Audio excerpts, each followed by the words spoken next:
Hello student, Assalamu alaikum. This is Laiba Tari, your biology instructor from tutoria.pk. Today we are doing a brief overview of your chapter 1, which is the cell structure and function. Your body is made up of trillions of cells, but all of them perform the same basic life function. जैसे ये सब obtain and use करते हैं energy को, ये सब respond करते हैं environment को, and they all reproduce.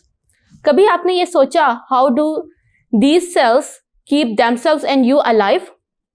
इन सब क्वेश्चंस के आंसर जानने के लिए you need to know about the structure of the cell. लेकिन क्या हम सेल के स्ट्रक्चर को देख सकते हैं? नहीं ना, because cell is so small that it is not visible to human eye. इसीलिए साइंटिस्ट ने डिफरेंट टेक्निक्स क्रिएट की to visualise the cell. 9 techniques are mention in your book. Let discuss them one by one. तो हमारे पास पहली technique जो है वो है सेल फ्रैक्शनेशन की टेक्निक. ये वो टेक्निक है जिसमें सेल के किसी भी ऑर्गेनेली या पार्ट को आप इजीली आइसोलेट कर सकते हैं. यानी अगर आपने न्यूक्लियस को स्टडी करना है, अगर आपने माइटोकॉन्ड्रिया को स्टडी करना है, तो आप इस टेक्निक को यूज करके इन ऑर्गेनेलिस को आइसोलेट करेंगे. फिर बात करते हैं डिफरेंशियल स्टेनिंग की.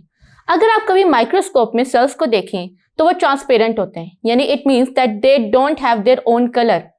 तो हम लोग क्या करते हैं, साइंटिस्ट यूज करते हैं different stains to colour the cells in order to visualise it. फिर हम बात करते हैं माइक्रो डायसेक्शन की. माइक्रो डायसेक्शन ये वो टेक्निक है जिसके थ्रू हम माइक्रोस्कोप को यूज करते हैं किसी भी सेल की डायसेक्शन के लिए. अब बारी आती है tissue culturing. Tissue culturing nowadays is one of the most popular technique. इस टेक्निक में आप ह्यूमन, एनिमल और प्लांट किसी के भी सेल को लैब के अंदर इजीली ग्रो कर सकते हैं. आजकल आपने क्रोमेटोग्राफी की टेक्निक क्लास के अंदर तो यूज की होगी. Chromatography is made up of 2 words. Chroma means colour and graphy means to write. This technique is basically used to separate the different chemical compounds that are present in a mixture. For example, अगर हम chlorophyll को देखें तो वो it is made up of 3 different pigments, chlorophyll A and chlorophyll B and carotenoids. इनको हम लोग separate करने के लिए इस टेक्निक को यूज कर सकते हैं. अब बारी आती है इलेक्ट्रोफोरेसिस की. हमारे सेल के अंदर कई चार्ज बेरिंग मॉलिक्यूल्स है, जैसे कि DNA, RNA और प्रोटीन. इन सब की स्टडी और आइसोलेशन के लिए हम इलेक्ट्रोफोरेसिस को यूज करते हैं. फिर बात करते हैं रेजोल्यूशन एंड मैग्निफिकेशन की. Resolution is basically the differentiation between 2 points and magnification is how large you can see the object. और ये दोनों माइक्रोस्कोप की क्वालिटी पे डिपेंड करती है, यानी आपने जितनी अच्छी माइक्रोस्कोप लेंगे उतनी ही अच्छी उसकी रेजोल्यूशन और मैग्निफिकेशन होगी. आखिर में हमारे पास जो टेक्निक है वो है माइक्रोमीट्री. माइक्रोमीट्री वो टेक्निक है जिससे आप किसी भी ऑब्जेक्ट को, यानी किसी भी माइक्रोस्कोपिक ऑब्जेक्ट को माइक्रोस्कोप के थ्रू मेजर कर सकते हैं.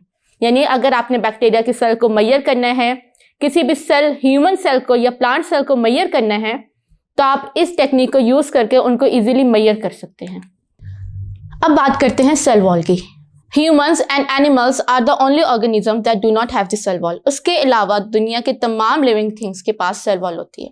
Cell wall is the outermost boundary of the cell and its main function is to give the rigidity and structure to the cell. हम cell wall को 3 layers में divide करते हैं. Primary cell wall, secondary cell wall and middle lamella. उसके बाद बात करते हैं plasma membrane की. Plasma membrane is, जब आप cell wall को अपने mind में रखें तो cell wall जो है वो ज़्यादा rigid structure है. वो एक बिल्कुल walled stone structure है. जबकि plasma membrane जो है ये more flexible है, more fluid है. इसका मेन फंक्शन ये होता है कि वो सेल के अक्रॉस ट्रांसपोर्टेशन को कंट्रोल करती है. इसका मोनोमर फॉस्फोलिपिड है, यानी कि ये फॉस्फोलिपिड से क्रिएट हुई है और इसके मॉडल को हम डिस्क्राइब करने के लिए फ्लूइड मोज़ेक मॉडल को यूज करते हैं. प्लाज्मा मेम्ब्रेन 3 बायोमोलिक्यूल से क्रिएट हुई हुई है, लिपिड, प्रोटीन्स एंड कार्बोहाइड्रेट्स. उसके बाद बात करते हैं साइटोप्लाज्म एंड ऑर्गेनेलिस की. साइटोप्लाज्म और ऑर्गेनेलिस की बात करते हैं. साइटोप्लाज्म प्लाज्मा मेम्ब्रेन से लेकर न्यूक्लियस तक के तमाम जो लिक्विड होता है उसको हम साइटोप्लाज्म कहते हैं. यानी ये वो लिक्विड है जिसके अंदर सेल के तमाम रिएक्शंस जो होते हैं वो परफॉर्म हो रहे होते हैं और आपके तमाम ऑर्गेनेलिस इसके अंदर एम्बेडेड होते हैं. अगर आपने साइटोप्लाज्म का स्ट्रक्चर को देखना हो तो आप एग वाइट को यूज करें. जैसे एग वाइट में आपके जो है वो कंसिस्टेंसी होती है, जेली लाइक होता है, बिल्कुल इसी तरह साइटोप्लाज्म भी जेली लाइक होता है. उसके बाद हम बात करते हैं ऑर्गेनेलिस की. Organelles literally means little organ, यानी कि ये वो सेलुलर कंपोनेंट्स होते हैं जो कि स्पेसिफिक फंक्शन सेल के अंदर परफॉर्म करते हैं. हम इन ऑर्गेनेलिस को 2 कैटेगरीज में डिवाइड करते हैं. सिंगल मेम्ब्रेन ऑर्गेनेलिस जिसके अंदर endoplasmic reticulum and Golgi bodies वगैरह आती हैं। फिर आते हैं डबल मेम्ब्रेन बॉन्डेड ऑर्गेनेल्स, ये ज़्यादा स्पेशलाइज्ड होते हैं सिंगल से, और इसके अंदर न्यूक्लियस, माइटोकॉन्ड्रिया और प्लास्टिड आते हैं। एंडोप्लाज्मिक रेटिकुलम क्या होता है? ये वो असेंबली लाइंस होती है जिनका काम बायोमोलिक्यूल की स्टोरेज और सिंथेसिस होता है, यानी प्रोटीन और लिपिड की स्टोरेज और सिंथेसिस का जिम्मा इनके पास होता है। राइबोसोम्स वो स्ट्रक्चर्स हैं जो कि एंडोप्लाज्मिक रेटिकुलम के साथ अटैच होके प्रोटीन की सिंथेसिस करवाते हैं। फिर आते हैं गोल्जी बॉडीज। जब एंडोप्लाज्मिक रेटिकुलम और राइबोसोम्स प्रोटीन और लिपिड्स को सिंथेसाइज कर देते हैं तो गोल्जी बॉडीज इनको फिनिश प्रोडक्ट में कन्वर्ट करके सेल के अंदर या सेल के बाहर ट्रांसपोर्ट करती हैं। ये आपके 3 और फर्दर ऑर्गेनेल्स को भी प्रोड्यूस करी होती हैं, जिनमें लाइसोसोम्स हैं, पेरीऑक्सीसोम्स हैं एंड ग्लाइऑक्सीसोम्स हैं। फिर आते हैं वैक्यूल्स की तरफ। जैसे आपके घर में कैबिनेट्स हैं आपके घर के अंदर एक्स्ट्रा सामान को स्टोर करने के लिए, इसी तरह प्लांट्स और एनिमल्स के पास वैक्यूल्स होते हैं जिसके अंदर वो अपने घर का वाटर और दूसरे केमिकल्स को स्टोर कर रहे होते हैं। फिर साइटोस्केलेटन। जैसे आपने देखा है कि आपके घर के अंदर आयरन स्ट्रक्चर के थ्रू फ्रेमिंग है, इसी तरह सेल के स्ट्रक्चर को फ्रेम करने के लिए आपके पास साइटोस्केलेटन होता है।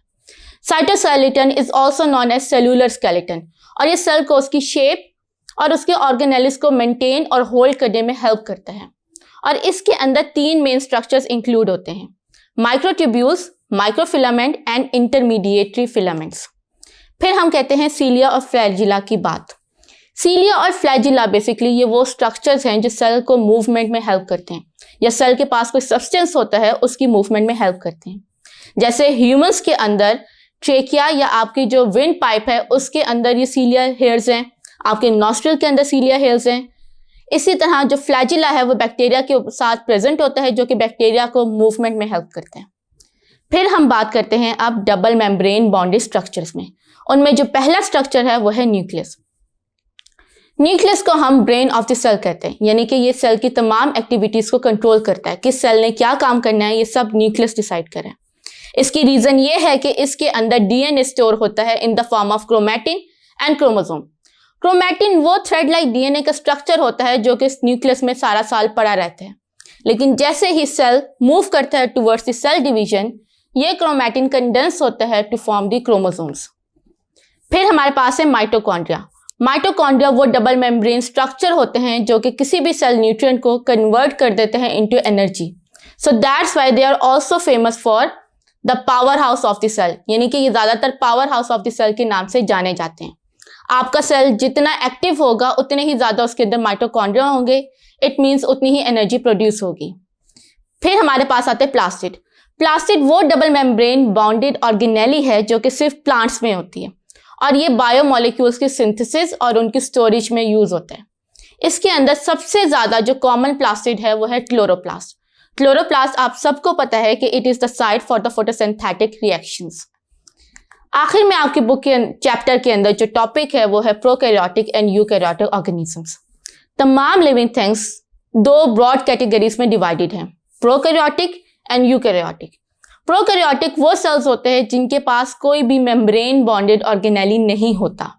ये प्रिमिटिव सेल्स हैं और इनके अंदर सबसे कॉमन एग्जाम्पल बैक्टीरिया की है। फिर ये सेल्स इवॉल्व हुए और इवॉल्व होके इन्होंने अपने अंदर मेम्ब्रेन बॉन्डेड ऑर्गेनेलिस को प्रोड्यूस किया, जिसकी वजह से ये कन्वर्ट हो गए into eukaryotic cells. Eukaryotic cells वो सेल्स होते हैं जिनमें मेम्ब्रेन बॉन्डेड ऑर्गेनेलीज होते हैं। ये ज़्यादा अडेप्टिव होते हैं, ये ज़्यादा स्पेशलाइज्ड होते हैं।